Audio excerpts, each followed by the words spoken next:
While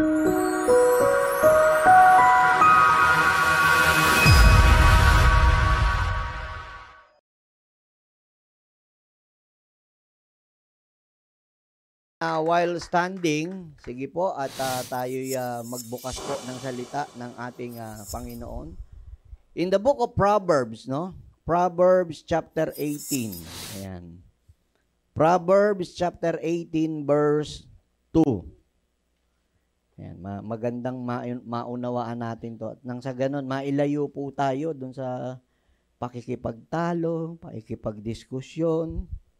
Okay, kailangan matuto kayong dumiscern ng mga kaharap po ninyo kung sila po yung mga wise or fools. Okay. Proverbs 18:2, the Bible mention, fools have no interest in understanding. They only want to air their own opinions. Matthew chapter 7, verse 1 and 2. I would like also to read this in New Living Translation. Do not judge others, and you will not be judged. For you will be treated as you treat others. The standard you use in judging is the standard by which you will be judged. And Philippians chapter 2, verse 3. Ayan. Sige po, para mapuspos tayo ng salita ng Panginoon. Philippians chapter 2 verse 3, and I would like to read this in a worldwide English translation. Maganda po kasi ang pagkakasalin po dito. It says, do not try to prove you are better than others. Malinaw. Do not try to prove you are better than others. And do not be proud of yourselves, but be humble. Think of other people as being better than yourselves. Walang away pag ganito po ang utak natin, di ba? Kita, walang kaguluhan eh. Kaya naman nagkakaguluhan dahil po lahat magaling eh. Tama? Okay. Pero pagka ganito pala, eh maganda po ang magiging resulta. And lastly po, James chapter 2 verse 12 to 13. So whatever you say or whatever you do, remember that you will be judged by the law that sets you free. There will be no mercy. There will be no mercy. Let me repeat this. There will be no mercy for those who have not shown mercy to others. But if you have been merciful, God will be merciful when He judges you. Amen. Okay, sige po. Tayo pong lahat ay magbatian po ng bating Pilipino. Ayan. Magandang umaga po at magandang araw sa bawat isa po sa inyo. Ayan. Sumayin niyo po ang pagpapala na ating Diyos na buhay. Makakaupo na po tayo, no? Okay. Para po sa ating po mga bisita sa araw po na ito, ay bibigyan po namin kayo ng maikling background sa series na siyang tinatalakay po natin. We have this series na siyang tinatalakay natin at pinamagatan po natin ng series na ito, How Christians Should Handle the Dirty World of Philippine Politics. No? And last March 23, we started this series at ang paksa na tinalakay po natin is the dirty tactics of the Philippine politics during the campaign period. And we discussed few things, no? 6 dirty tactics na tinalakay natin, which is the dirty tactic number 1, smear campaign and black propaganda. Dirty tactic number 2, below the belt comments and character assassination. Dirty tactic number 3, cancel culture in politics. And then the number 4, both buying and manipulation. And then the 5th dirty tactic is cyberbullying and fake news. And then the dirty tactics number 6 is the persistent issue of electoral cheating in the Philippines. And then we move to the next po, which is April 6, no? Yung ating second subject na tinalakay natin, how Christians should handle, no? Dong dirty word na politics nga na to, which is eto nga, Christianity and the fight against political toxicity. I believe, no, na wala po yatang bansa na meron po na masasabi po natin katoxic po ang kanila pong halalan o eleksyon liban po dito sa bansa po natin. Iba po ang Pinoy eh. Di ba?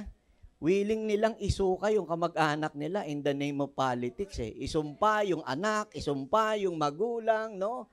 Dahil lang sa politika, sa ibang bansa wala pong ganyan. Actually, iba nga, walang pakialam kahit sino po manalo eh. Yun ang dapat dahil may kanya-kanya po tayong buhay even after the election. Yung mga politiko po na yan na siyang gumamit po sa mga mamamayan po, wala na po yan, hindi na po kakaway po yan at hindi na po tayo papasyalan po niyan. Hindi na po mamimigay ng candy yan. Ha? Hindi na po mag-aabot ng mga t-shirt yan, no? Kung ano man po after the election. Kaya dapat mamulat po tayo ng mga mamamayan. So, ano po ang tinalakay po natin regarding this subject, Christianity and the fight against political toxicity? Number 1, all voters, especially Christians, should respond to smear campaigns and character assassination with truth and love. All voters, ito po ang sa pangalawang tinalakay natin is, all voters, especially Christians, should reject vote buying and political manipulation. And then next, all voters, especially Christians, should respond to fake news and misinformation with discernment and fact-checking.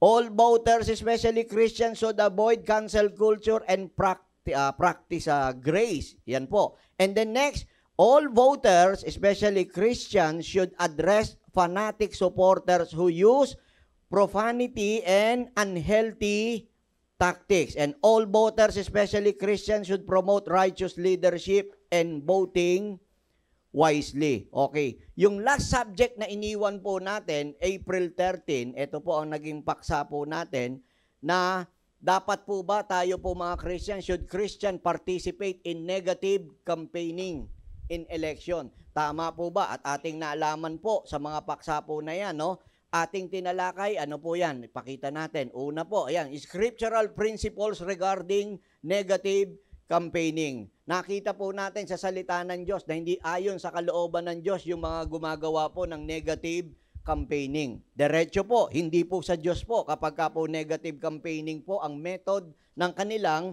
pangangampanya. And we also discussed the Christian's role in politics. Na ano po ang role yun natin? Integrity and truth. And then lastly, how should Christian engage in elections? Anong dapat natin gawin? So makikita ninyo, ginaguide tayo ng salita ng Diyos. Kung mapupunan ninyo, sa lahat ng bahagi ng buhay nating mga tao, lalo mananampalataya, involve pa rin ang salita ng Diyos kung atin lamang pong susundin. Pero dapat sundin po natin yan. Amen. So iniwan ko po sa inyo, no? Yung tanong po, no? Na ito po sa ating nakaraan, no? Na ito yung iniwan ko pong katanungan sa bawat isa. Should we let our political allegiances, belief, and emotions to overrule the Word of God, which is the perfect will of God? Hahayaan po ba raw natin na yung politika po, o kahit na ano po, yung ating pakikipag-associate, kahit na anong grupo po, no? Kasi dito sa atin, kasi maraming grupo po di po ba? May kanya-kanya po yan. So, yung kahit anong grupo po na yan, hahayaan daw po ba natin na ito po ang siyang manguna kaysa po sa salita ng ating Panginoon? Meron tayong guiding principles na pagkukunan po. Actually, we can call this Bible as the divine revelation ng Panginoon sa ating mga tao. And having said that, ito lamang po ang siyang maaasahan po natin na tama na dapat nating gawin. And for today, no, ang ating tatalakayin po ay pinamagatan po na ano po, ito po ang title po natin, no, regarding this the illusion of righteousness, no? Ano po 'yan, no? the political superiority among Christians. Kasi ito, wala tayong pakialam katulad ng sinabi ko, dun sa mga hindi mananampalataya. Because it is given na talagang ganyan na magiging asal nila, na ganyan ang mga pag-uugali nila. But it is very unbecoming, no, para sa isang mananampalataya na tumulad sa unbeliever. Hindi po tayo walang Diyos. Hindi po tayo walang salita ng ating Panginoon. Iba po ang Kristiyano sa mga hindi Kristiyano. Ibig sabihin, yung mga nasa sanlibutan, yung mga hindi naniniwala sa salita ng Diyos, yung mga hindi kabilang po sa pinaghaharian ng Diyos, wala po tayong problema kung sila'y nagmumura, nananakit, o nagsasalita ng hindi maganda. Wala po tayo pong magagawa. Given na po yun. Naintindihan po ba natin? Ngunit nakalulungkot sa isang mananampalataya, isang Kristiyano na tumanggap sa Panginoon, sasabihin siya ay born again, at pagkatapos ay ganito ang siyang ginagawa, katulad ng taong walang Diyos. Amen. So kaya nakakalungkot po sa ating pong lahat, with only 8 days left para po sa araw ng eleksyon. 8 araw na natitira, mas titindi pa po ang siraan sa mga 8 araw po na yan na natitira. Amen. So, makikita po natin, individuals often fall into trap of believing that their political views, belief, and values make them superior to others even within Christian community. Merong mga ganyan. Dahil sila'y naririto sa ganitong grupo ng politiko, isip nila, mas righteous sila. Diba? May mga ganong thinking Na dahil sila'y merong political belief or what we call this kind of political values, no? Na meron sila, ang isip nila, they are better than other Christian. Lalo na pag parehong Christian yan. Tignan nyo ang ginagawang deception ng devil po. Pareho kayong mananampalataya, pag-aawayin kayo. At yung values po, yung tinatawag po na moral standard po, ibinabase po sa political association and political belief. Hindi po sa salita ng Diyos. Doon yung makikita, wag po tayo magagalit. Mananampalataya ang sinasabi ko. Diyan lalabas ang kamangmangan at ang kakulangan ng kaalaman sa salita ng Diyos kapag ganyan ang ginawa ng parehong mananampalataya. We should not do that. Uulitin ko, we should not do that. Sabihin nyo sa katabi nyo yan, sige. We should not do that. Kasi makikita ninyo, di ba? Parang mananampalataya, sa parehong mananampalataya, meron tinatawag na the battle of supremacy. Di ba? Merong ganyan, na mas supreme siya kesa dun sa iba. Amen. Nandiyan pa po ba tayo? And listen to this, no? In our today's subject, this is what we are going to explore, no? We will talk today, no? The dangers of believing one's political stance makes them superior to fellow Christians with different view. A belief that is dangerous, detrimental, and unchristian. That is very unchristian. Akala nung iba, dahil nandito sila sa isang political grupo na to, we're more better than you. Utak talangka kayo Puro tae utak nyo. Pag sinabi nilang nagsasalita na puro tae utak nyo, ibig sabihin, walang tae utak niya.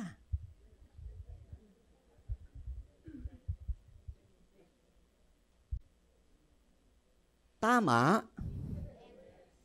Amen. Amen. Yun po yun Maraming nagko-quote na ganyan, lalo na sa social media, mag-ingat kayo. Lalo po mga kabataan. You know, yung mga kabataan sa panahon ngayon, hino-hone yung utak nila ng social media, hindi po ng Word of God. Mas kinukuha nila yung opinion ng influencer. Kesa sa tunay na dapat na mag-influence sa kanila, it is none other than the Holy Spirit. The Word of God. Yun dapat eh. Kaya lang, pag sinabi ni ganito, na ganyan, lalo na pag si vlogger ganito nagsalita, di ba? Pag si influencer na ganito nagsalita, parang infallible na yung influencer po na yun. Amen. Ilang magulang at mga kabataan, no? Mga kabataan na nakikipagtalo sa kanila pong magulang. Amen. Normally po, ang magaling po na nambabas po ng mga kabataan, huwag po kayo magagalit, mga video gamer. Player po ng video. Kasi po, sa video na mga ginagawa nilang laro, lalo na kung mga nagmo-mobile legends yan, ano pa ba yung mga games na ano, na nagtatrash talk. Sige, alam nyo yan. Di ba? May mga, doon nila nakuha yun eh. Na-adapt nila eh. Di ba? Lagi na lang. Pagka narinig po yung term, an enemy has been slain. Di ba? Tama. Siyempre, pagka yung may mahina kang kasama, sasabihan niya, madalas na nasasabihan pagka yung binubuhat mo, bobo! Bobo mo! Lilipat, mainit ang ulo. Lilipat sa Facebook, madadala. Ito pala, pipiliin itong kandidato. Bobo mo! Lahat ng po na nagbabas po sa social media po, mapupunan nyo, matitinding gamer po yan sa pagtatrash talk. Amen. Nandiyan ba po ba tayo? Amen. Ba't ang tanong, gaano kapanganib siya? Gaano siya ka-dangerous? Gaano siya ka-detrimental? And paano naging un-Christian? Yung ba ang itinuturo ng salita ng Diyos? Saan nyo mababasa po, rito po, sa salita ng Diyos, na sabihan nyo yung kapwa nyo ng bobo, bobo mo? Saan nyo mababasa? Saan nyo mababasa dito na sinabi, ini-encourage tayo? Sabihan mo, yung hindi mo kaparehas ng paniniwala, tanga mo!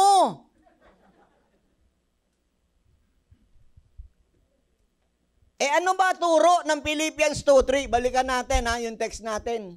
Okay, pakibalikin natin, no? Philippians chapter 2, verse 3. Do not try to prove you are better than others. Do not be proud of yourselves, but be humble. Think of other people as being better than yourselves. Iisipin mo raw, mas magaling yung iba kaysa sa'yo. Amen. At bukod ron, Proverbs chapter 24, verse 17 to 18. Ito po ang sabi po ng NLT. Don't rejoice when your enemies fall. Huwag kayong matutuwa daw kapag ang inyong kalaban, katunggali, ay bumagsak. Huwag niyong ikatuwa po yan. Don't be happy when they stumble. For the Lord will be displeased with you and will turn His anger away from them. Diba? If you wish someone a bad luck, hindi maganda po yan. Hindi maganda. Kahit kaaway nyo pa yan. Kasi ang turo ng Bible bless them that persecute you and curse you. Di ba? Love your enemies nga eh. Maraming babagsak po sa teaching ni Jesus Christ yan. Love your enemies. Hindi ko alam kung makaka 5% ang papasa. Kasi pagkaaway, kaaway. Tama? At yung iba, humahanap pa na makakakampi para madagdagan yung kaaway. Amen. For the Lord will be displeased with you and will turn His anger away from them. Amen. Now, pag-aralan po natin para po sa umaga pong ito. Let's talk about first the dangers of superiority complexes. The dangers of superiority complexes, no? Proverbs chapter 12 verse 23. Proverbs 12:23. The wise don't make a show of their knowledge. Ito ang totoong matalino. Hindi naglalabas na siya may nalalaman. Pero kapag kaya, pabida-bida agad, hangal yan. Yung lalo na kakikilala nyo pa lang, talagang he or she is trying to impress you na ito, nalalaman niya. Mga pabida-bida po na yan, yan yung mga bokya talaga sa Bible. Bakit? Tignan niyo, sabi ng Proverbs, but fools broadcast their foolishness. Sila nga mismo nagpapakita ng kahangalan nila. Di ba? Labas na talaga yung kahangalan nila. Proverbs 13:16, wise people think before they act. Ayan, ang mga matatalino, nag-iisip muna bago sila kumilos. Pero tignan nyo mga mangmang, ang hangal, fools don't and even brag about their foolishness. Biro nyo, pinagmamalaki pa po nila yung katangahan po nila, kahangalan nila. Proverbs po ang nagsasabi po niyan. Talagang ang Proverbs po, aklat po ng karunungan eh. Kaya galit po sa kamangmangan ng aklat ng kawikaan. Amen. Proverbs 26:12. Proverbs 26:12. There is more hope for fools. Mas may pag-asa pa raw doon sa hangal than for people who think they are wise. Kaysa daw doon sa tao nag-iisip matalino sila. Kasi alam nyo, pag inisip nyo, the moment na inisip nyo na matalino kayo, hindi na kayo tatalino pa uli. Hindi na. Bakit? Kasi isip mo, matalino ka, magiging stagnant ka na. Hindi ka na mag-aaral. Pero kapag iniisip mo, kulang ka sa karunungan, mag-aaral ka ng mag-aaral at kukuha ka ng kukuha ng karunungan. Kaya yung mga tumigil po sa pag-aaral, totoo lang po yun. Makikita nyo po sa kanilang pangungusap at pagsasalita. 3 araw lang po na tumigil po ng pag-aaral. Wala na pong kakwenta-kwenta ang mga pinagsasasabi po niyan. Pero ang tao po na puno ng karunungan at kaalaman, ang sarap kausap. Marami kang nalalaman. Hindi tumitigil po yun. Amen. Kapag ang gusto, puro away, wala na. Tumigil na po sa pag-aaral po yun, yung laging nakikipag-away. Dahil po ang matalino po, nag-a-acquire ng knowledge, ng wisdom, hindi po yan mang-aaway. Walang matalino po na gusto away. Ano gusto ng matalino? Kapayapaan. Sabi nga natin, kapayapaan. O yan, ganun po talaga. Ang mga matatalino, yan ang hinahanap po. Amen. Philippians chapter 2 verse 3. Balikan natin to ha. Tandaan nyo po itong verse po na to. Do not try to prove you are better than others. Do not be proud of yourselves, but be humble. Think of other people as being better than yourself. Bakit binibigay po sa atin dito? Gaano kapanganib? Yung nag-iisip ka, because of your political association or political belief or values, you are better than others. Kasi itong kabila, ibang grupo pinili eh. Tama? Anong panganib na ibubunga po nito? Number 1, fostering division. You know, pagkaganyan po, it will only promotes division. Tama? Division na agad eh. Listen to this, Christians, no? Wala tayong pakialam sa unbeliever. Ulitin ko, bahala sila, diskarte po nila yun. When Christians believe their political opinions, elevate them above others, it inherently creates an us versus them mentality. Laban na eh. Laban na. Amen. Kaya kung tutuusin, wala po dapat ganun. Pabayaan nyo kung yun ang pinili niya eh. Hindi naman na ibig sabihin, sino po ang tatanungin ko kayo? Dahil sa pinili po nila na politika o politiko, no? Dahil sa pumili sila, tayo lahat, bumoboto naman tayo. Tatanungin ko kayo, sino po ang umunlad po sa atin? Dahil itong politiko po na to, pinili natin. Sige. Sino gumanda buhay sa atin? Dahil sa pagboto natin sa kanila.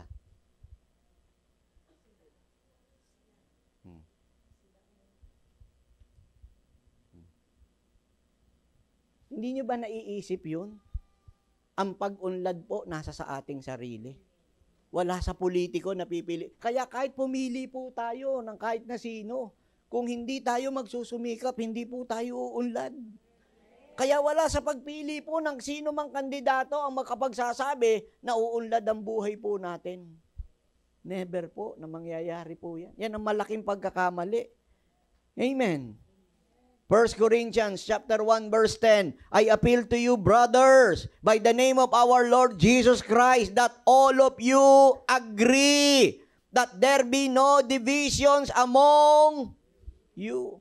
Ayaw nga ng Lord ng pagtatalo-talo. Diba? Isipin po ninyo kung tayo buong mananampalataya, kahit sino piliin natin dahil tayo na kay Kristo, walang pagtatalo. Diba? Amen. Hindi yung iba na ginagawa, lumalayas pa sa church, iniiwan yung church, no? I've known a lot of churches na ganyan ang naranasan po nila. Dahil po sa tinatawag na political belief nung kanilang nasa liderato, iniwan yung church, iniwan pati ministry. Biro ninyo, dahil lang daw sa pumili nung magnanakaw na kandidato. Wala namang walang epekto sa moralidad po natin. Ang morality po ng bawat isa ay nasa pagsunod ng salita ng Diyos, hindi po sa pagboto. Amen. So, here in 1 Corinthians chapter 1 verse 10, makikita po natin that political superiority breeds conflict and strife, undermining the very essence of Christian unity. Sasayangin pa po ba natin dahil sa ganyan? Ito pa po ang inililikha. Pangalawang panganib po, encouraging judgmental attitude. Ayan. Encouraging judgmental attitude. Mapanghatol na hindi nga po aral ng Panginoon ng paghatol. Di ba? Binasa natin, basahin natin uli. Matthew chapter 7 verse 1, do not judge others, and you will not be judged. For you will be treated as you treat others. The standard you use in judging is the standard by which you will be judged. So, hindi ibig po sabihin yung paniniwalang politikal ng kapwa mo na iba po sa iyo, ikaw ay magaling at sila hindi. Pagka ganyan, kita nyo, lahat ng mentality, lahat po magagaling Pag naging ganyan ng ang paniniwala at ang inilagay natin sa utak po natin, maghahatulan sa isa't isa. Biro nyo, pinagbabawal, gamitin ko na, allow me to use this word, ipinagbabawal po ang paghatol. Do not judge, yun ang sabi pong ganon. Now, for you to comprehend it more better, I would like to read in other translation, in Amplified Translation, itong Matthew chapter 7 verse 1 and 2. Let's read this in Amplified. Tignan niyo yung sabing gano'n. Do not judge and criticize and condemn others unfairly with an attitude of self-righteous superiority as though assuming the office of a judge, so that you will not be judged unfairly. Verse 2, for just as you hypocritically judge others when you are sinful and unrepentant, so will you be judged. And in accordance with your standard of measure used to pass out judgment, judgment will be measured to you. Yan ang sinasabi na, huwag daw hahatol. Sabihin nyo sa katabi nyo, huwag tayong humatol. Ayan. Luke chapter 6 verse 37 and 38. Luke chapter 6 verse 37 to 38. Do not judge others and you will not be judged. Do not condemn others or it will all come back against you. Forgive others and you will be forgiven. Give and you will receive. Your gift will return to you in full, pressed down, shaken together to make room for more, running over and poured into your lap. The amount you give will determine the amount you get back. So kaya yung paghatol, iwas po. Paano natin malalaman? Ano mga manifestation po nung paghatol? Gusto nyo malaman? Let's talk about this, no? This judgment may manifest as what? Number 1, condescension. Yung pangmamata na tinatawag. Ano pa po? Disdain. When you say disdain in Tagalog, ito po yung paghahamak. Yan, nanghahamak sa kapwa. Or outright contempt. No? When you say outright contempt, ito po yung tahasang paglapastangan. Ay, grabe na po ito. Matindi na po ito. For Christians holding different views. Pinakita ko na sa inyo in our previous po, yung mga kumagsalitaan, demonyo, adik, bangag, no? Ikaw ay lutang. Di po ba? Lahat na ng ng mga masasabi po na hindi maganda. Naintindihan po ba natin? Amen. Yan ang paulit-ulit. Minsan nga nakakalungkot, di po ba? Biro niyo, may mga pastor, pinakita ko na sa inyo, na nag-i-engage sa ganyan. Hindi ko alam bakit nagagawa po nila yung gano'n. Parang hindi nagbabasa ng salitahan ng Diyos. Di po ba? Yung mga term po ng mga tanga, bobo, idiots, no? Bugok, no? Hindi maganda po eh. Amen.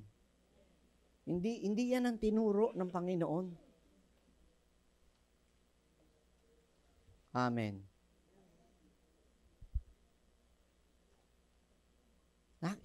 Baligtad na baligtad eh. Sa ating Panginoon, baligtad na baligtad.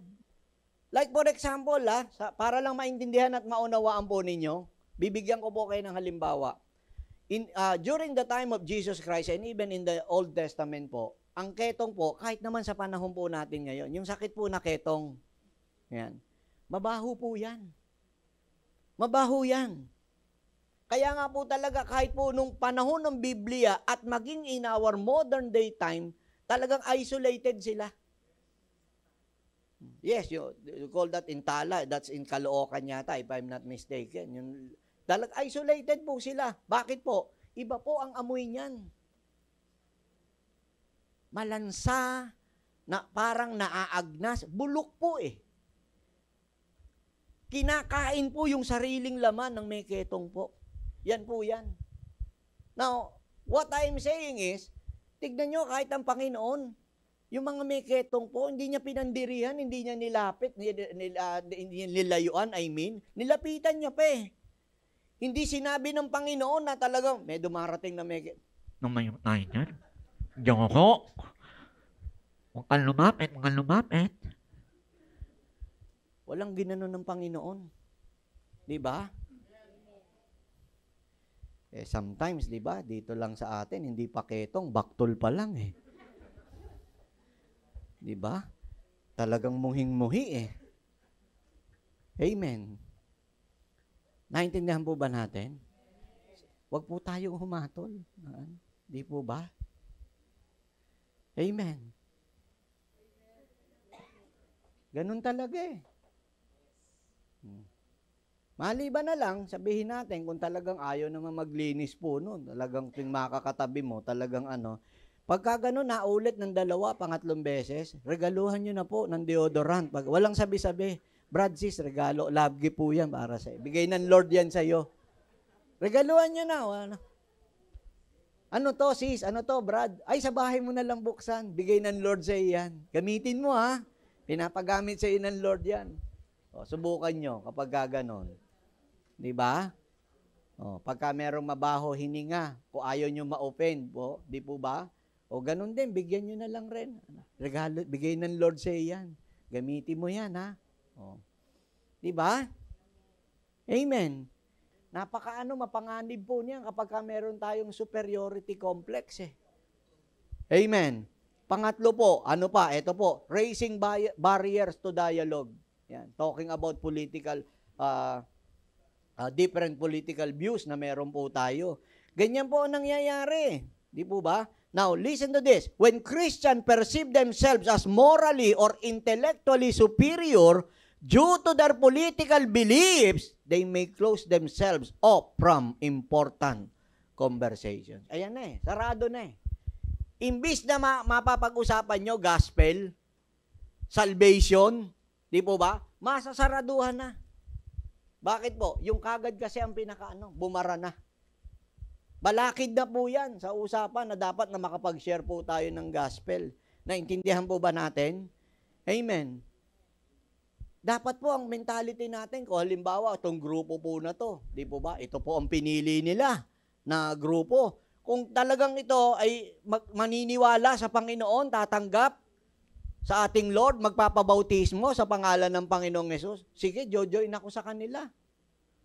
Di po ba?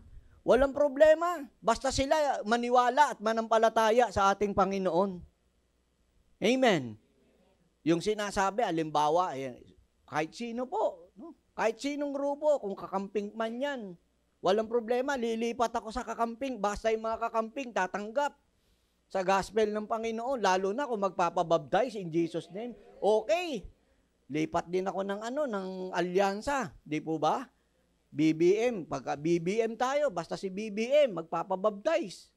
Tatanggap sa Panginoon, lahat ng mga ka-BBM na yan, maniniwala sa Lord. Tama ba? Duterte, magdu-Duterte ko, basta yung mga taga-Duterte na yan, maniniwala sa Panginoon, para lang mawala yung barrier.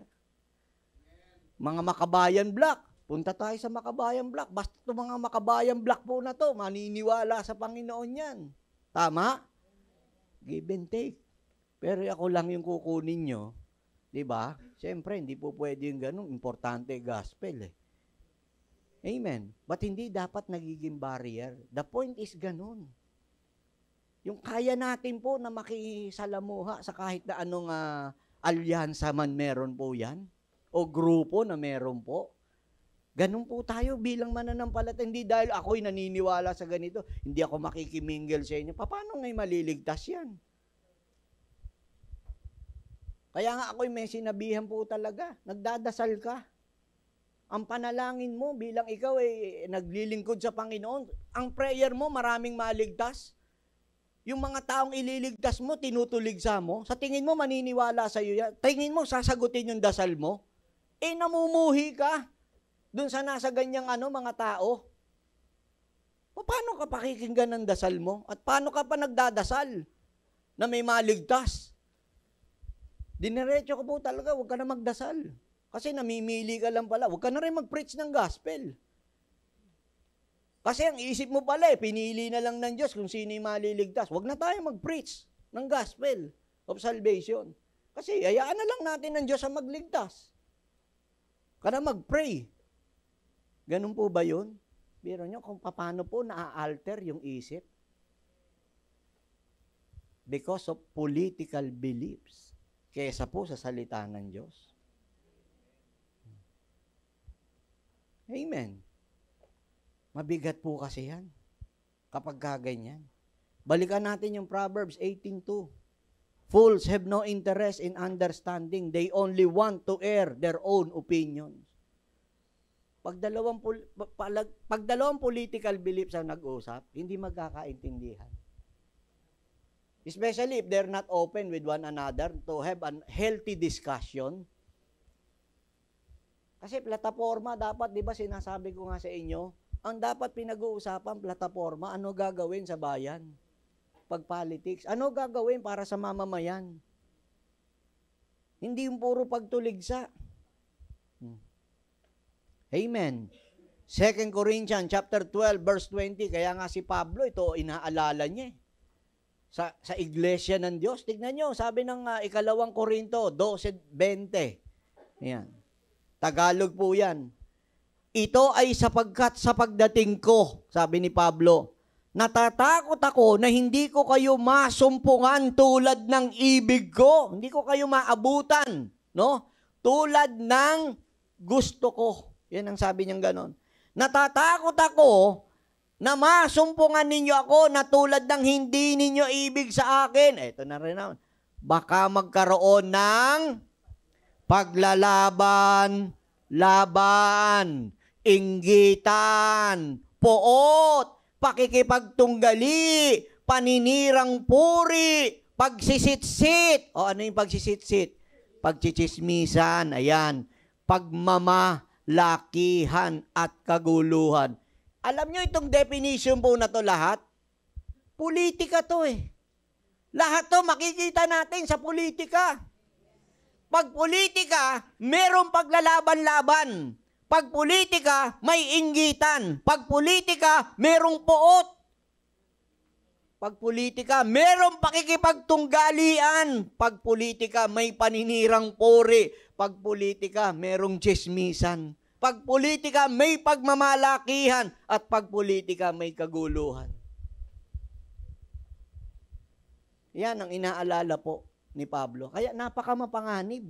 Nakita nyo, kapag inisip nyo, mas magaling kayo.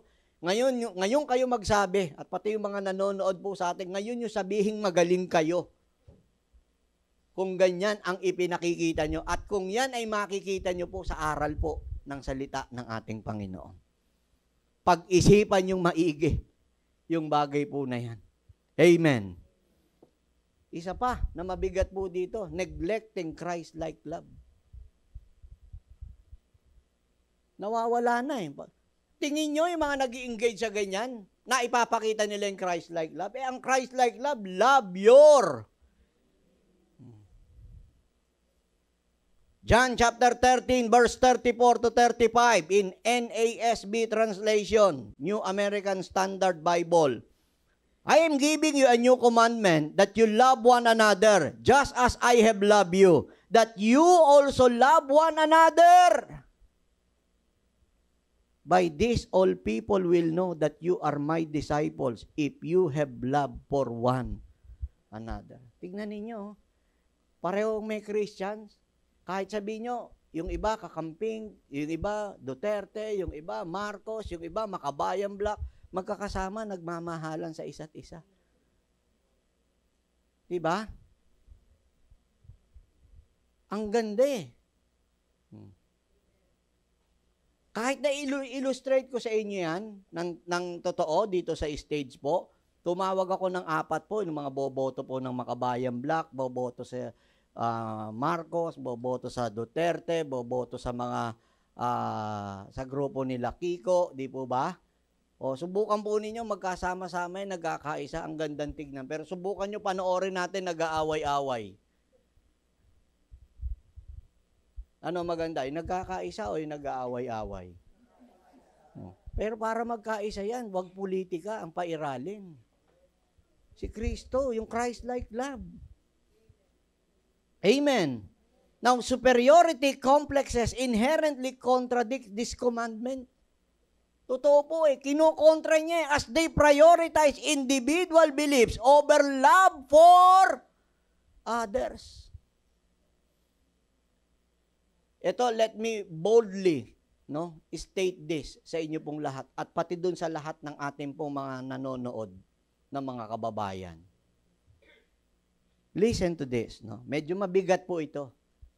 One of the biggest satanic deception among some Christian believers is to fall into the trap of believing that they are superior to others because of their political views, values, and allegiances. And the sad part is, in most cases, unknowingly, they are risking their faith, church involvement, ministry, and even salvation for political reasons. Biro mo, mas pinili mo kung anumang political affiliations na meron ka kesa dun sa salvation na ibinigay. Brother! Si Kristo namatay para po sa atin. Yung mga politiko na yan, hindi mamamatay para sa'yo. Diretso! Masakit man, pero karamihan, majority sa mga politician, mga magnanakaw. Yes! Hindi mag-aalay ng buhay yan sa'yo. Pero si Kristo, ginawa niya, inalay ang buhay para magkaroon tayo ng tinatawag na kaligtasan. Ang Panginoon, iniligtas ka. Si Kristo namatay para sa iyo. Pero tignan nyo, satanic deception ang gagawin. Pag aaway-awayin kayo, mamamatay ka para sa politiko. Wow! Wow! Yun. Wow! Pintuan.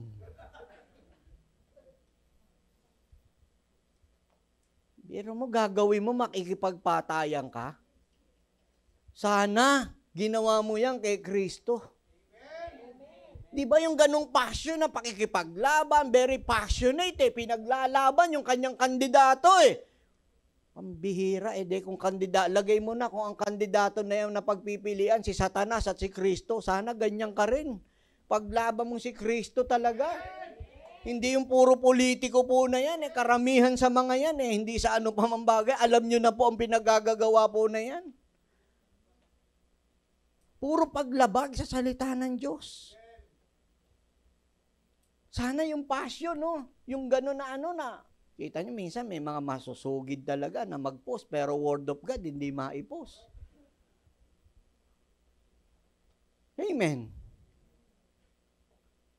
Now, I want to remind you, all Christians, meron po yan tinatawag po na deadly consequences kapag may ganyan tayong klaseng mindset. So, let's talk about the deadly consequences of this mindset. Yung dahil narito kay ganitong politiko, mas magaling kayo, yung grupo nyo, kaysa dun sa iba. Tignan po natin. Romans chapter, unang-una po kasi ito pagka ang matindi po na consequences po niyan, spiritual stagnation. Hindi ka lalago po Wala kang paglago po sa tinatawag na spiritual. Kasi politika yan, paano ka lalago sa spiritual? Ang layo Nagpolitika ka Paano ka lalago sa salita ng Diyos? Di ba? Yung iba nga, sumasama pa ng mga rally-rally. Okay lang kung umaating ka rin ng gawain Di ba? Pero yung iba, iniiwan yung gawain, tapos, para lang sa politics. Amen. Siyempre, doon kasi may bigayan. Di ba? Amen. Pipila. Meron nga akong nabalitaan, pumila po mula alas 9 ng umaga hanggang alas 9 ng gabi. Gabi po binigay Oo. Totoo po.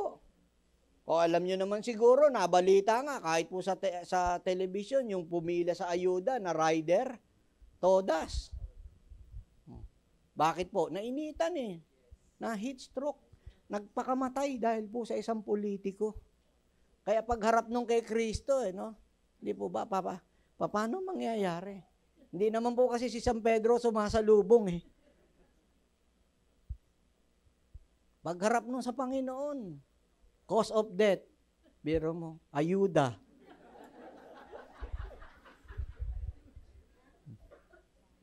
Saklap, Hindi po ba? Amen. Oo. Hindi po ba? Gusto niyo ba ganun na maisulat sa inyo? Cause of death, tupad? Hindi, nasagasaan kasi sa pagwawalis Hindi nakita yung Gusto niyo ganun? Amen. Hindi ka lalago dyan sa spiritual. Lalayo ka nga niyan sa relasyon mo sa Panginoon Let's read this, Romans chapter 12 verse 3. For by the grace or unmerited favor of God given to me, I warn everyone among you not to estimate and think of himself more highly than he ought, not to have an exaggerated opinion of his own importance, but to rate his ability with sober judgment, each according to the degree of faith apportioned by God to him. So kita nyo, dito nga sinasabi, ganun din, Huwag rin daw nating isipin na mas mahusay tayo kaysa sa iba. Amen. In some translation, in ERB translation, itong sabi, don't think that you are better than you really are. You must see yourself just as you are. Decide what you are by faith God has given each of us. Yan ang sabi po sa atin. Kaya napakalinaw. Huwag tayo masyadong magmalaki na dahil ikaw ay nasa ganitong politiko, ay mas magaling yung isip mo. Kailan po yan naging basehan? Di ba? Kailan yan na naging basehan? Sana pagka magtatrabaho, yan na lang ang interview. Sino binoto mo? Dahil doon malalaman kung bright ka eh. Di ba? O pagka binoto mo si ganito, o sige, you're hired. Di ba? Hindi naman ginagamit yan. Wala pong intelligence superiority po ang sino man po sa atin. Dahil sa ipipili natin o iboboto nating kandidato.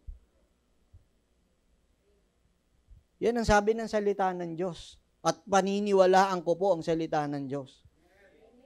In Orthodox Jewish Bible, ito po ang sabi, you should avoid a false sense of superiority in your thinking. Amen. Pangalawa po, na consequences po niyan. Hindi lamang po yung una na spiritual stagnation. Pangalawa is alienating the unsaved. We are driving them away na masave yung mga unbelievers. Grabe. Kapag ka ang isang mananampalataya na meron siyang perception na napaka-righteous niya because of his political allegiance, delikado po yan. Siyempre, yung paano isosoloy mo, hindi mo kapanalig sa politiko. O di, iiwasan ka na yan. Lalo na, judgmental ka. Palahatol ka. Di ba? Amen. Subukan nyo. Marinig nyo ako na paglalalaitin ko ang sino mang kandidato na hindi po kapanalig ng aking pinaniniwalaan. Tingin nyo kaya yung mga kandidatong nilait ko, yung supporter nun, maniniwala pa sa akin? Definitely. No. Bakit? Pambihira, imbis na maligtas sila. Yun ang babaon sa isip nila. Di po ba? Amen. Siyempre po, kinakailangan maunawaan at maintindihan po natin. Pagdating sa pagboto, boto lang. Tignan nyo, sa ginawang pag-aaral po sa Estados Unidos, ito pong Barna Group in 2015, ito po ang kanila pong sinasabi. Ayon sa kanila pong research na ginawa. Non-believers often cite the church's perceived hypocrisy and judgmental attitude as obstacles to faith. Hadlang daw po para sa mga non-believers. Alin po? Yung hypocrisy na meron po sa church at pati yung pagiging judgmental attitude. Baligtad nga eh. Bakit ba kung kailan pa kayo nakakilala? Doon pa nagiging palahatol. Di ba dapat mas compassionate po tayo? We should be more compassionate sa kapwa natin, lalo na sa body of Christ. Sa kaparehas natin na naiisang dugo na dumadaloy, dugo ng ating Panginoon. Amen. And lastly, punayin po ninyo tignan nyo, compromising the church mission. Wala na paano pa tayo makakapag-mission? Kung ang mission mo, kalaban mo sa politika, pinagtitira mo ng pinagtitira. Di ba?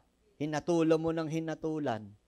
Sinabihan mong tanga, yung mga tanga na yun ang pupuntahan mo para bahaginan ng gospel. Dahil pag dala-dala mo to, gospel ang dadalhin mo. Hoy, mga tanga, makinig kayo.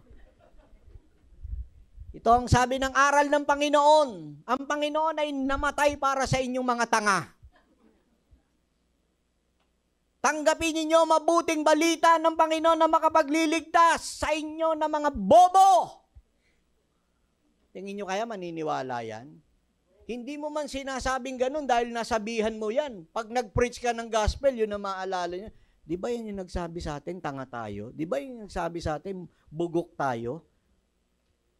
Di ba yan yung nagsabi, bobo tayo? Tapos, gospel dala mo? Wow! Gospel. Di ba?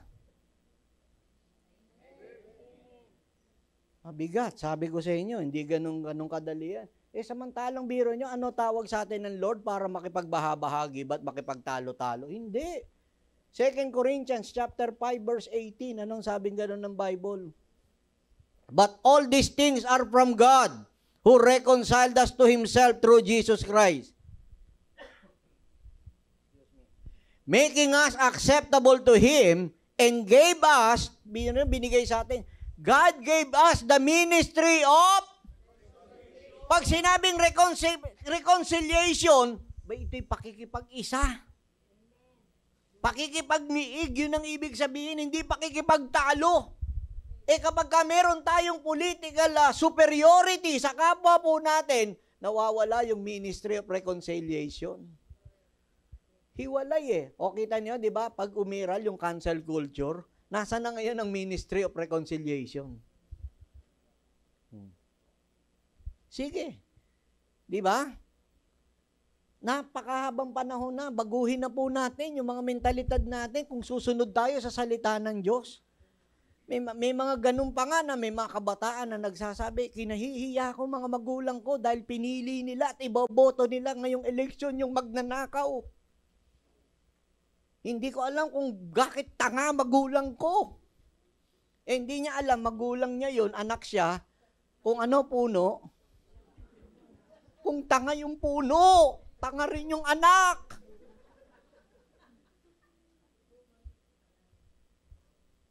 Kita niyo yung judgmental, bumabalik sa kanila. Never to think yourselves that you are better than others. Amen. Ano po ba ang aral ng salita ng Diyos? Let's talk about this, no? The biblical call to unity amidst diversity. Now, the Bible is clear that unity in Christ is more significant than any earthly distinction. Kahit ano pa yan. Kahit na ano. Kahit nga sabihin mo anong talino mo, ikaw na yung pinakamatalino sa buong planeta po. Kahit ikaw yun, lalo mong kailangan ng kaligtasan ng Panginoon. Kasi walang kabuluhan yung talino mo Kahit ikaw yung pinakamayaman sa buong planeta, ano sa isay nung tinatawag na kayamanan mo kung hindi ka naman maliligtas? Diba? So kahit ano yan, Galatians chapter 3 verse 28, ang sabi po dito ni Paul, at ito'y pinagdidiinan ni Apostol Pablo, in Christ, kay Kristo, tayo po ba'y na kay Kristo na? Lahat ng na kay Kristo na, magsabing amen. Pag sinabing in Christ or na kay Kristo, nanampalataya na sa ating Panginoon. Okay. In Christ, there is no difference between a Jew and Greek. Lahi po ito pinag-uusapan. Jew and Greek. It talks about race. Amen. Wala na raw Hudyo, wala na raw Greek. Griego, when you say Griego, yung tinatawag ng mga Gentiles or non-Jew, nakaparehas po natin. Next, slave or free person. Pag sinabing slave and free person, it talks about the status in life. Kahit ano, estado ng buhay po natin. Kay Kristo, wala po yan. Susunod, male and female lang ang binanggit. Huwag na po tayo magdagdag, At hindi na rin po ako magdadagdag. Male and female. Male and female. Dalawa po wala na raw pong lalaki. Wala na ring babae. Basta na kay Kristo ka. It talks about gender. Di ba? Wala na po. Hindi natin pag-uusapan ng gender pag na kay Kristo, hindi natin pag-uusapan ng tinatawag po na status in life, hindi natin pag-uusapan ng race, whatever race na meron ka. Basta na kay Kristo po tayo, iisa po tayo. You are all the same in Christ. Pare-pareho. Di ba? Bakit tayo magkakabahabahagi dahil ikaw'y nakiganitong politiko, na ikaw'y nasa ganitong grupo? Bakit tayo sabi ng Bible, we are all the same in Christ. Kahit na ako'y nasa grupo nila Bam Aquino, di ba? at ikaw naman ay nasa grupo ng tinatawag na alyansa, at ikaw naman po, Sister Tess, ay nasa grupo ng Makabayan Black. Di ba? Brother Arnel, no? Ikaw ay nasa grupo ng Duterte. We are all the same in Christ. Bakit natin babaliin to? Mas paniniwalaan ko to. We are all the same in Christ. Kahit ako kay Kiko, Pangilinan. Di ba? At si Brother Rod ay nasa Makabayan Black. Di po ba? Wow, bundok.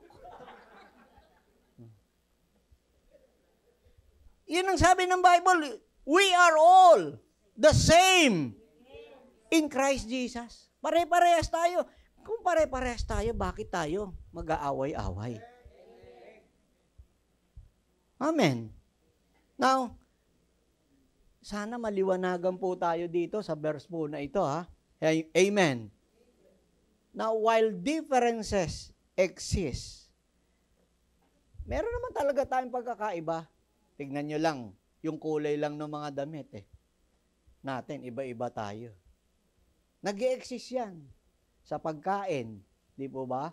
Kaya nga kita ninyo sa mga dati, sa mga restaurant, ang mga restaurant ngayon, merong dati, nung araw, lalo na yung mga barrio fiesta, pag sinabing barrio fiesta, aristocrat, alam mo na kung ano yung mga pagkain dyan. Ngayon, ang mga restaurant ngayon, may mga international na.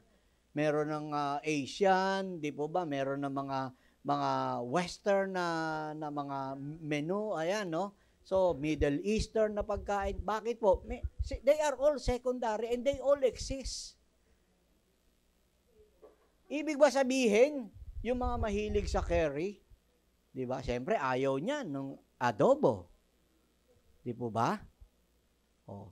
Mas matindi ba yung mga mahilig po sa curry kaysa po doon sa adobo? O yung mga adobo ba mas matindi kaysa doon sa mga mahihilig sa sushi? Sa mga ramen?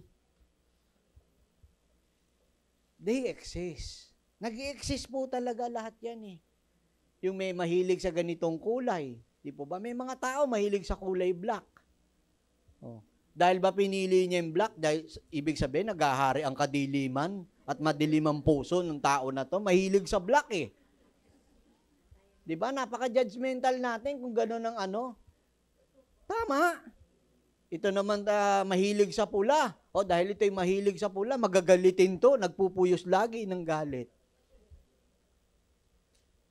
Ganon talaga. Merong mahilig sa pula, merong mahilig sa berde, merong mahilig sa orange. Depende po Listen to this. While differences exist, they are secondary to the shared identity found in Christ.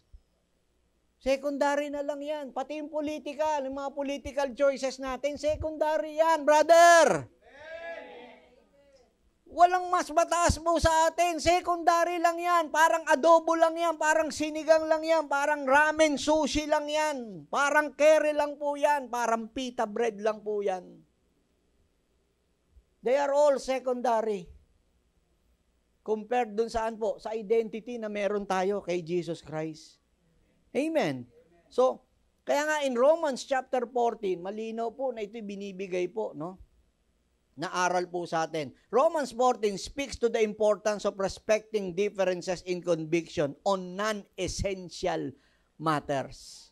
Take note, non-essential matters, such as dietary choices of observing certain days. Let me explain this to you. Halimbawa, non-essential matters yan, halimbawa, kagaya po ng dietary choices. Merong iba gusto talaga mahilig sa gulay Tama? Now, ito namang mahilig sa gulay, di po ba? Pag pinakain mo ng karne yan, dahil nga gulay ang hilig, ayaw. Meron naman tao, napakahilig sa karne. Tama? Talagang puro karne, ayaw sa gulay. Tama? Meron namang iba, pareho kinakain gulay at karne. At yung susunod po, yung pang-apat, ito naman po, yung walang makain. Walang makain gulay, walang makain po na karne. Diba? Walang gulay, walang karne, walang kain. Tama? Now, tatanungin niyo ako, bakit ganun? Mga non-essential matters yan. You cannot judge dahil ito, mahilig po ito sa gulay or vegetarian na tinatawag po na yan. Mas mainam siya kesa doon sa mga mahilig na kumain ng karne. You really have to understand yung ating pong tinatawag po na structure ng katawan po natin. Babalikan ko po kayo briefly. Ang tao po, nagkakaiba-iba po tayo ng diet based according to our blood type. Totoo po yan. Kaya hindi po pwedeng parehas po ng kakainin eh. Subukan ninyo, isa lang lahat ng kinakain ng tao, magkakaubusan po ng supply eh. Kung puro karne lang lahat tayo, walang kakain ng gulay, ubos ang supply. Kung puro gulay tayo lahat na ginawa ng Diyos, kakainin lang puro gulay, ubos po lalo supply ng gulay. Naintindihan po ba natin? Depende po sa blood type. Nakita ninyo, iba po ang sistema ng pagresponde o what we call chemical reaction ng bawat katawan po natin. Subukan nyo po yung mga type O. Malalakas sa karne po yan. Kasi po yung mga blood type O po na tinatawag po, grabe po ang panunaw po niyan sa tiyan. Tumutunaw po ng bakal po yan, kahit lumunok po ng mga bote, garapon po yan. Kaya po nila. Why am I saying this? Listen to this. Because yung kanilang acid po, malakas po na kayang tumunaw. Yun ang pagkakagawa po sa kanila ng Diyos as blood type O. Yung mga type of na blood type, ang lakas ng panunaw po niyan. Kayang tumunaw ng bakal, bote, bubog, lahat kaya po niyan. So baka gawin ninyo literal yan, ha? Yung mga hindi ako kilala po dito, ha? Oh. The thing is, kaya malakas ang panunaw po ng mga nasa blood type O. Pero pagdating naman doon sa mga type A, hindi naman po yan ganon. Yan. Ang mga type A naman, iba po, mahina po yan sa mga karne. Yan. Kumakain sila pero mahina. Mahina panunaw nila. Hindi kagaya ng mga nasa O. Ganon din yan. Pati po sa sakit, nagkakaalaman din po sa blood type. Ang mga type O, makinig po kayo po ay prone po sa leukemia. Kaya mag-iingat po ang mga nasa type O po talaga. Leukemia, blood type po na ganyan, na sakit sa dugo, mahina po yan. Ang mga type A naman, laputin po ang dugo po yan. Mahina naman po mga sakit sa puso o mga dadali po dyan. Dahil nga malapot ang dugo po. So makikita nyo, anything malalaman. Ito binabalikan ko lang kung natatandaan nyo nung nandun pa tayo sa Daisy, yung dugo-dugogang na siniris ko po yan sa inyo. Doon po malalaman. And i-base ninyo yung diet ninyo according to your blood type. Paano kayo makakapag-adjust? Kasi, bakit maraming may sakit? Hindi natin alam kung ano yung dapat. Hindi po ba? Ang hirap niyan. Bakit po? Nakita nyo? If we are not that knowledgeable, we cannot adjust. There is a diet that will suit for every blood type. Now, kung ako tatanungin nyo, paano ko malalaman? It's up to you. You have to ask your doctor na pagdating dyan. Alamin nyo, mura lang po, 150 pesos lang po, isang kape lang po ng Starbucks po ang pagpapaalam po ng blood type, no? Yung para malaman nyo kung ano yung blood type nyo, 150 pesos lang kung di ako nagkakamali. Alamin nyo po yan. Alamin nyo kung ano pwede nyong kainin at bawal nyong kainin. Iwasan nyo po yun. Malalayo po tayo sa sakit. I'm not joking. Even in Japan, sometimes ginagawa na po nila ito sa Japan sa pag-a-apply ng trabaho. Inaalam nila kung anong blood type mo. Sa Japan po. Bakit po? Doon rin sa blood typing po, lumalabas kung ano rin po yung hilig mo, kung saan ka incline, saan ka magaling.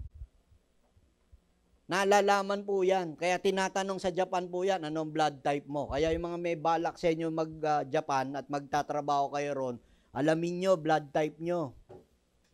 Malalaman nyo kung anong field kayo magagaling. Tama? Yan, okay. Amen. Palakpakan muna natin ng Panginoon. Pati kasama po dyan, observing certain days. Di po ba? Isang pinagtatalunan, Sunday daw ba o Sabado, di po ba? Kaya nga po, pasintabi po sa ating mga kababayang Sabadista. Ginagawa nilang issue po ito eh. O, di po ba? Na kailangan daw talaga mag-worship tayo Sabado. Kung tutuusin, kahit nga Lunes, pwede tayo mag-worship. Pwede ng Martes. Yan yung mga non-essential matters. Wala naman po tayo direkta na mababasa po sa salita ng Diyos na kapag ka ikaw hindi ka sumamba po ng Sabado, impyerno ka eh. Bigyan niyo po ako ng sitas na sinabi po, tinuro ni Kristo na kailangan Sabado kayo mag-worship dahil lang hindi sasamba ng Sabado po ay maiimpyerno. That is a non-essential matters. Hindi ibig sabihin na ikay sumasamba ng Sabado, mas dakila ka kesa dito sa sumasamba sa mga linggo, sumasamba ng Huwebes. Naintindihan po ba natin? Di ba, Brother Rod? Dakila ka ba? I mean sabihin, dahil Sabado ang pagsamba ng iba at ikaw ay linggo, mas dakila ka ba kaysa sa mga sumasamba ng Sabado? Hindi, lahat tayo ganyan. Mga non-essential matters po yan. Kasama po, pati po yung mga pipiliin natin. Kay Kiko tayo, kay Trillanes kayo, di po ba? O kay sino pa ba mga ano? Ha? Sino po, Brother Lito? Sino? Ha? Okay, hunasan kayo. Mga non-essential po yan. Di po ba? Kahit sino po ang pagboboto po ninyo, mga non-essential matters po yan. Pagdating sa Panginoon, pag pinag-usapan, kaligtasan. Amen. Amen. So yan ang kinakailangan. Ano ang dapat po natin gawin pagdating po dyan? Ito po, no? Paul instructs believers not to judge or despise one another. Yan ang sinasabi po eh. But to live in harmony. Mapayapang pamumuhay. Recognizing that each person serves the Lord in their unique way. Tignan ninyo, yung pagtugtog. Pagtugtugin natin, lahat po, iba-iba ng mga political diba? Belief ng mga yan. Mag-serve sila sa unique way nila. Wala namang epekto po yun eh. Sino ba yun? Brother Mati, di ba? Ikaw yung dito sa keyboard. Gumagaling ka ba dahil sa binoto mo? Ang galing mong Ha? Brother Jack, di ba? Gumaling ka ba sa kagaganon mo dahil sa binoto mo si Robin? O, sige. Si Robin, El Bigotillo. Dahil sa may bigote si Robin, di ba? Nakakagaling ba sa iyo yun? O. Di ba? Brother Lito, sa pagkanta po ninyo, di ba? Oh. Dahil binoto nyo, sino boboto nyo? Ha?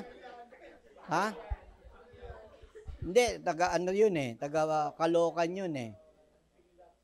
O, Ping Lacson. O, dahil ba si Ping Lacson ang boboto nyo? Magaling, yung boses nyo ba, Ping Lacson na nagpapaganda? Ano kaugnayan ni Ping Lacson sa kagandahan ng boses nyo? Tatanungin ko kayo. Sige. Ha? Wala ba? O, yung drummer po natin, hindi pa bumoboto. Hindi pa, wala pa yata eh. Hindi pa bumoboto. O, di ba? Brother Mac, o ikaw, sino ang iboboto mo? Ha? Okay. Undecided pa raw siya kung boboto siya o hindi. O, kita nyo? Dahil, kung ilagay na natin, hindi bumoto si Brother Mac, wala siyang ibinoto, maapektuhan ba yun sa pagpihit-pihit niya? Di ba? Ano koneksyon? Ano koneksyon sa paglilingkod ko sa Panginoon? Kagaya niyan, kung pinili ko, kung sino man ang piliin ko, di po ba? Ano koneksyon ng mga yun? Wala. Hindi nga nila tayo pinapagaling eh. Naintindihan po ba ninyo? Medyo magising po sana tayo pagdating po rito.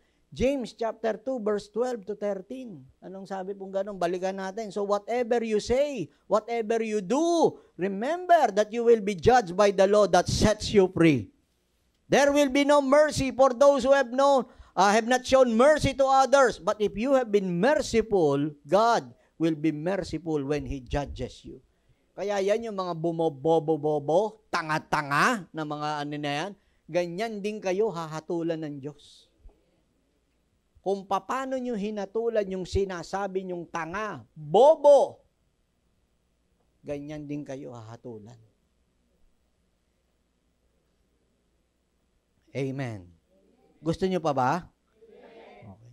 So, yung gusto na mangyari ng Lord, sa kabila na may pagkakaiba-iba po tayo, ganyan. Ano pa? Respecting differences that align with Scripture. Basta po yan, align sa Scripture. Sige, okay lang magkaroon tayo ng na magrespetuhan po tayo. Pero pag halimbawa, saan tayo magkakaiba po? Ito, diretsuhan po. Meron tayong talagang, we can draw the line na hindi po talaga align sa Scriptures. Halimbawa, abortion. Hindi po ako po pwedeng i-respect ko yung belief mo na yan na ikaw ay pro-abortion ka. Hindi po tayo papayag po dyan. Nasasabi, ay, nire-respeto ko yung paniniwala mo na talagang dapat mag-abort. Hindi kita i-respeto. Hindi ka nga masasabi nga talagang pro-life na totoo.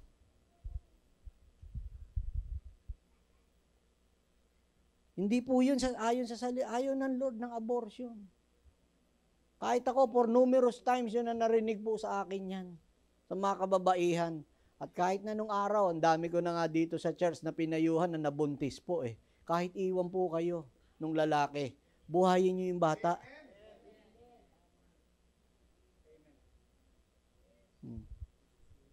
Diba? Hindi naman porket na nabuntis kayo, papatayin nyo yung bata dahil paano malalagay ako sa kahihiyan? Hindi po ganun. Buhayin nyo yan. Diba? 5 years or 10 years after, tignan ninyo ang mangyayari kung yan pinatay ninyo.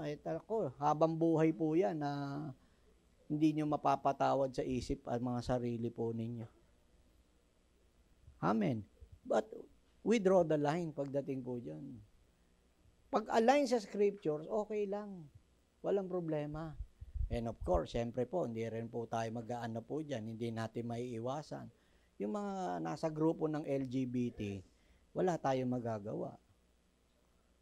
Yun talaga, dalawa lang naman, kita nyo. Sana binanggit dito ng Lord, may tercera na, di po ba?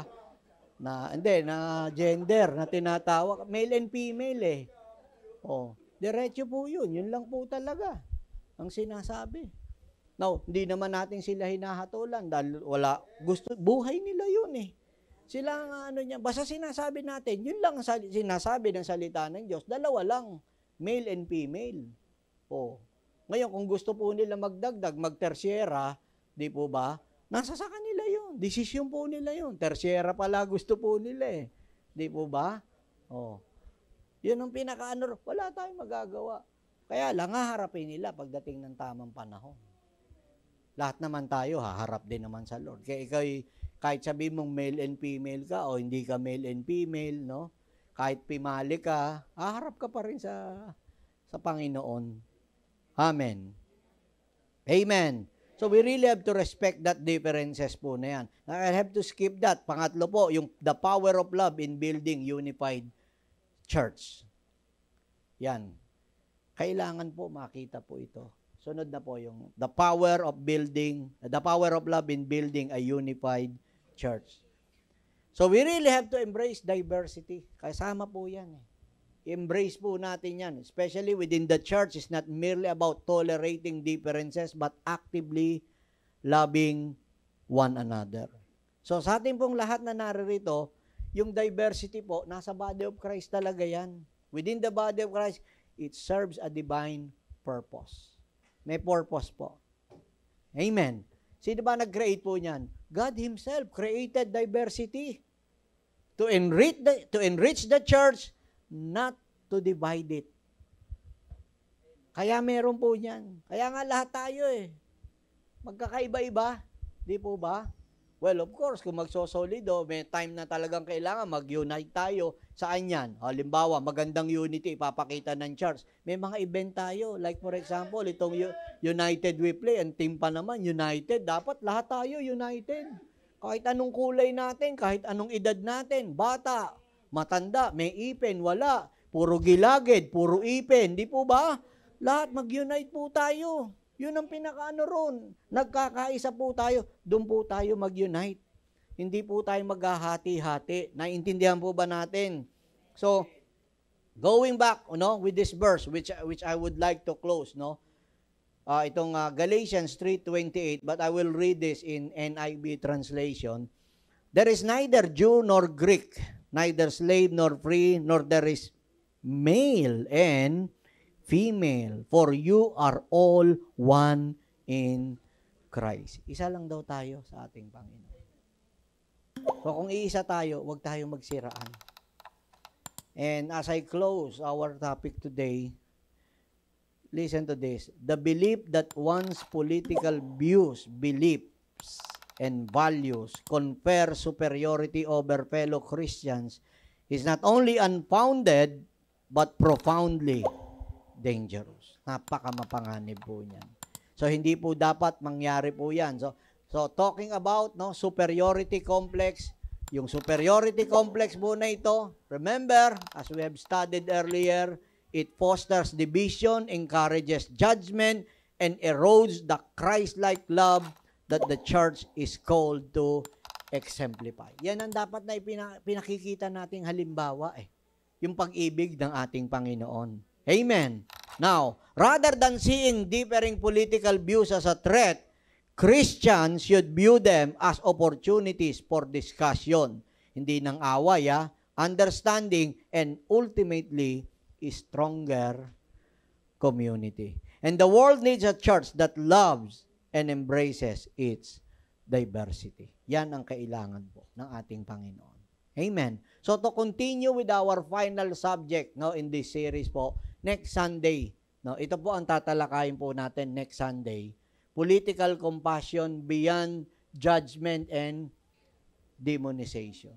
Ayan. So maraming salamat po sa inyo po at naway blessed tayo at nagabayan ng salita ng ating Panginoon.